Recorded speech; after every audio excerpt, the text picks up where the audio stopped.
Chers compatriotes, depuis le 19 août 2017, vous vous battez héroïquement et sous l'admiration du monde entier contre le projet de monarchisation de notre pays au sens du Moyen-Âge européen. Votre choix est clair, l'alternance pour une démocratie porteuse de prospérité pour tous sans distinction aucune au Togo. Au bout d'une année de lutte au cours de laquelle le peuple martyr a payé et continue de payer un lourd tribut, est intervenue la feuille de route de la CEDEAO. Cette feuille de route destinée à régler la crise, une des plus absurdes, s'impose aux deux parties, pouvoir et opposition. Chacune des parties, liée par la feuille de route, est tenue de respecter son contenu. Nous avons accepté la feuille de route par considération et par confiance pour la CEDEAO et pour les facilitateurs mandatés par elle.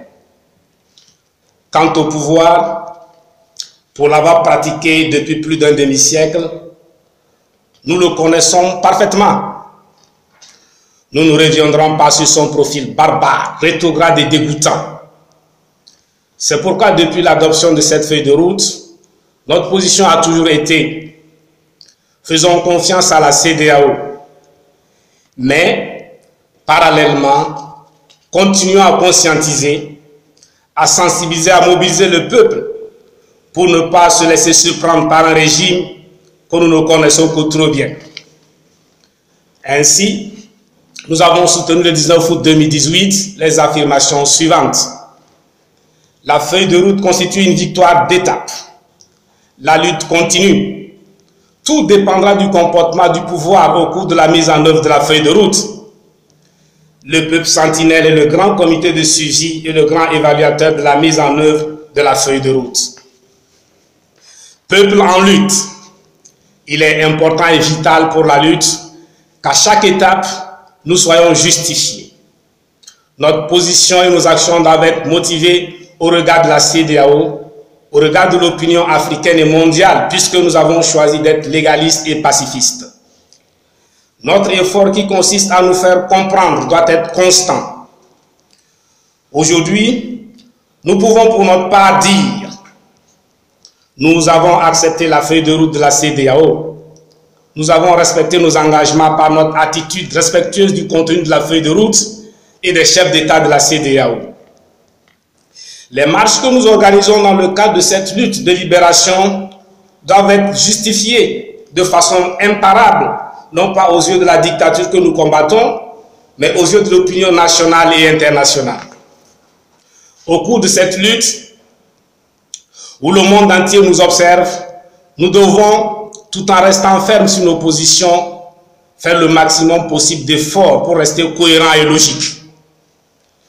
Tout le monde constate aujourd'hui, sans surprise pour ceux qui connaissent le régime en place au Togo, que le pouvoir s'oppose ouvertement à la mise en œuvre de la feuille de route de la CEDEAO, feuille de route acceptée et respectée par l'opposition. Le pouvoir, de façon manifeste, pose des actes en dehors et contre la feuille de route. Les derniers événements concernant la convocation du corps électoral pour les élections législatives fixées au 20 décembre 2018 confirment à suffisance que nous avons en face une dictature qui, en rusant avec le droit, se veut éternelle.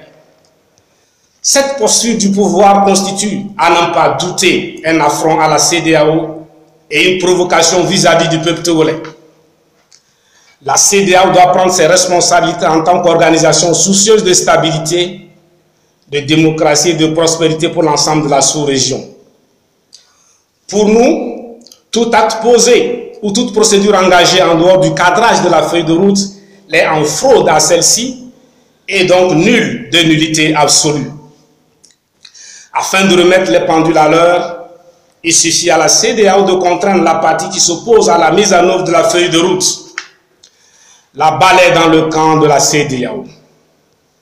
Déjà, au sortir du sommet de la CEDEAO, nous pensions qu'au nom de l'apaisement et conformément au protocole de la CEDEAO sur la bonne gouvernance, mais surtout vu la longévité de ce régime imposé aux Togolais par la force des armes, que les chefs d'État allaient faire pression pour que fort prenne l'initiative de prononcer une déclaration dans laquelle il annonce la libération de tous les détenus politiques, son retrait en 2020, le retour de l'armée dans les casernes, la mise en œuvre intégrale de la feuille de route, et ceci avant toute élection. Tel n'a pas été le cas. Pire, le pouvoir anticipe aujourd'hui sur le pouvoir à vie de force à partir de 2020. Pourtant, nous avons à plusieurs reprises attiré l'attention de la CEDEAO sur la capacité de nuisance de ce pouvoir et le risque d'embrasement de la sous-région. Peut-être que force se trouve dans l'état d'esprit selon lequel la CEDEAO est une création de son père après que celui-ci ait créé le Togo. Dans cette logique, les Togolais doivent accepter son pouvoir à vie en attendant un autre Gnassingbé. Et les chefs d'État de la CEDEAO qui se succèdent, alternance oblige, doivent supporter éternellement la famille Gnassingbé au pouvoir. J'ai souvenance de cette chanson tristement célèbre. CEDEAO, Yademaelo, pour dire CEDEAO, c'est Yadema en fait. Il revient à la CEDEAO d'en apporter la preuve contraire pour mettre fin à cette crise qui n'a que trop duré. Nous en appelons à la fermeté de la CEDEAO. Quant au peuple togolais défié de façon frontale, il sait ce qu'il lui reste à faire. Nous constatons aujourd'hui ensemble avec le grand comité de suivi et évaluation qui est le peuple, que le pouvoir reste campé sur la position qui est la sienne à la veille de l'adoption de la feuille de route. Il est clair, avec la convocation du corps électoral, que le pouvoir contourne la feuille de route, extériorisant et affichant davantage sa volonté de conduire jusqu'au bout le processus de monarchisation de notre pays, ce que le peuple togolais n'admettra jamais. Voilà qui justifie la reprise des manifestations. Nous tenons là un motif sérieux pour reprendre les marches. Et personne ne nous le reprochera sans apparaître comme un soutien de la dictature. Oui, le peuple togolais reprend la rue. Toutefois, la marche pacifique comme seule arme dont nous disposons ne se fait pas pour elle-même. La marche est faite pour un objectif précis, l'alternance. Nous devons à tout prix éviter de vacciner par nous-mêmes le régime contre notre ultime arme, la marche pacifique. Les initiatives isolées, localisées, géographiquement circonscrites, même si elles ont leur effet qu'il faut saluer, au final, contrairement à l'objectif poursuivi par les organisateurs, contribuent à l'avortement de la dynamique d'ensemble portée par l'unité d'action. Ce qui produit l'essoufflement chez un manifestant, ce n'est pas le fait de participer à plusieurs marches gigantesques, mais le fait de participer à quelques marches modestes. Ces dernières, tout en éprouvant le manifestant, produisent des effets limités. De même, nous devons penser à éviter l'usage alternatif de nos villes. Il convient alors de mettre simultanément à chaque marche tous les réacteurs, de mettre en marche à chaque marche tous les réacteurs. Ce qui manque à la lutte pour la victoire, c'est justement cette complète généralisation de la mobilisation à l'ensemble du territoire national. À la reprise des manifestations, il nous faudra apporter la preuve de notre capacité, en tant que coalition de 14 partis politiques, qu'une marche gigantesque est susceptible de mettre fin à leur pouvoir est possible, avec ou sans les villes assiégées que sont Mango, Bafilo et Sokoli. D'ailleurs, une telle marche libérerait ces trois villes dans la mesure où le pouvoir se trouverait obligé de déployer ses forces de répression sur l'ensemble du territoire national, ce qui n'est pas du tout évident pour lui. En termes de stratégie contre les marches, la dernière invention consiste à assiéger Mango, Bafilo, Sokoli et certains quartiers de la capitale Lomé. Réussir des marches gigantesques avec ou sans les villes assiégées est un défi à notre portée. Et si nous le réussissons, c'est la fin de ce régime. C'est leur donner le message que c'est fini. Ce sera la reddition totale, la fin de la lutte consacrée à la victoire du peuple togolais sur la dictature cinquantenaire. Comment le réussir? Nous avons la capacité de mobiliser de façon synchronisée, aux mêmes dates au Togo, en Afrique, en Europe, en Amérique et en Asie. Pourquoi alors nous en priver? Et comme manifester au Togo est singulier, parce qu'on peut y laisser son bras, son œil, son pied et même sa vie, En vue de protéger les populations contre la barbarie, des dispositions doivent être prises. Entre autres dispositions, la présence de la presse internationale, en appui à la presse nationale que je salue au passage pour son courage et le travail abattu.